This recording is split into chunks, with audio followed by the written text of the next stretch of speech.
நான் உங்கள் கட்டிட தொழிலாளி பி சீரங்கன்.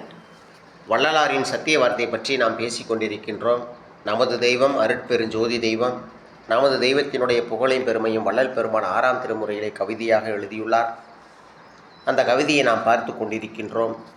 நம் இறைவரானவர் அருட்பெருஞ்சோதியானவர் நம் வள்ளல் பெருமானுக்கு நற்குணங்களை எல்லாம் கொடுத்துள்ளார். அந்த நற்குணங்களை எல்லாம் பிறருக்கே கொடுத்துள்ளார். பிறர் மீது காட்டியுள்ளார். பிற உயிரினங்களின் மீது காட்டியுள்ளார். பிற தாவர செடிகொடிகளின் மீது காட்டியுள்ளார். பிறர் மீதே காட்டியுள்ளார். அவரை சுற்றியுள்ளவர்களிடத்திலே அந்த குணங்களை எல்லாம் காட்டியுள்ளார். கணத்திலே எல்லாம் காட்டும் நின் அருளை கண்டனன் இனி சொல்வதென்னே என்று நற்குணங்களை எல்லாம் நம் வள்ளல் பெருமானுக்கு கொடுத்துள்ளார். அந்த குணங்களை எல்லாம் பிறருக்கே கொடுத்துள்ளார். அதனால் நம் வள்ளல் பெருமானுக்கு எல்லாம் வல்ல சித்தி கிடைத்தது. தன்னுடைய உடல் பொன்னுடலாக மாறியது. ஒளி உடம்பை பெற்றது.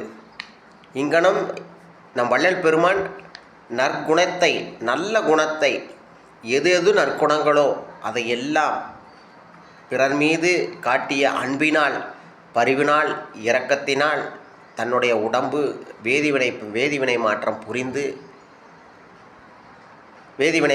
புரிந்து உடலானது பொன்னுடலாகவும் ஒளி உடலாகவும் மாறியது.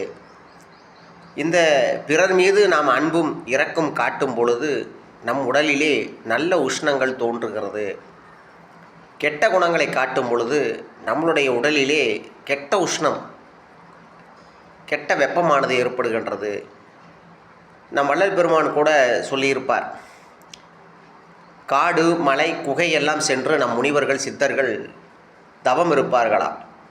அந்த தவம் எதற்கு இருக்கின்றார்கள் என்றால் நல்ல உஷ்ணத்தை பெறுவதற்காம்.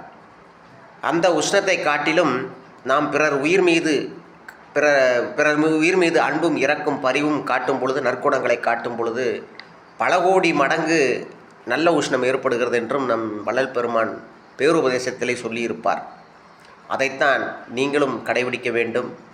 எல்லா உயிர்களின் மீதும் அன்பும் பரிவும் இரக்கமும் காட்டுங்கள். உங்கள் உடலிலே நல்ல உஷ்ணத்தை பெறுங்கள். உஷ்ணத்தின் மூலமாக உங்களுடைய உடம்பு பொன்னுடம்பாக மாறும். பொன்னுடலிலிருந்து ஒளி உடம்பாக மாறும். இங்கனம் நற்குணங்களை எல்லாம் நீங்கள் கடைபிடிங்கள் உலக மக்களே. நம் சுத்த சன்மார்க்க சங்கத்தில் சேருங்கள். நம் வள்ளல் பெருமானைப் போல ஒளி உடம்பாகுவோம். மரணமில்லா பெருவாழ்வை பெறுவோம். நம் இறைவனடி சேருவோம். நம் இறைவன் ஒளியாக இருக்கின்றார்.